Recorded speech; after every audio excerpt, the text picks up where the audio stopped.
ਬਸ ਠੰਡਾ ਚੜਿਆ ਹੈ ਪਤੀ ਗੱਡੀ ਚੁੱਕੋ ਜੀ ਓਕੇ भाईजान की कर रहे हो?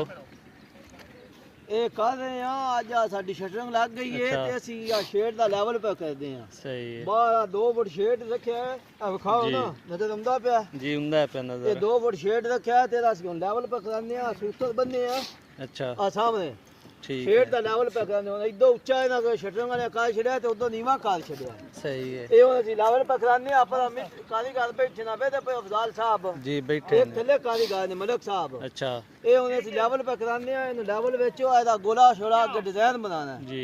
ਤੇ ਇੱਕ ਵਾਰੀ ਆਪਣਾ ਨਜ਼ਰ ਮਰਾਓ ਨਾ ਚੈੱਕ ਕਰਾਓ ਬਾਈ ਕਿਵੇਂ ਪਕੜਵਾਉਂਦੇ ਨੇ ਤੇ ਅਫਜ਼ਾਲ ਸਾਹਿਬ ਚਾਇਆ ਕਿਉਂ ਹੈ ਪਹਿਲੋ ਪਤਾ ਕੋਈ ਨਾ ਚਾਹਨੇ ਦਾ ਬਸ ਸਿੱਧਾ ਕਰਦੇ ਫਿਰ ਇਹ ਕਿਵੇਂ ਪਾ ਸਿੱਧਾ ਕਰਦੇ ਆ ਵੇ ਕੈਸੇ ਨਹੀਂ ਇਹ ਨਾਲੇ ਤੋਂ ਅੰਦਰ ਸੁਣਾਇਆ ਬਾਈ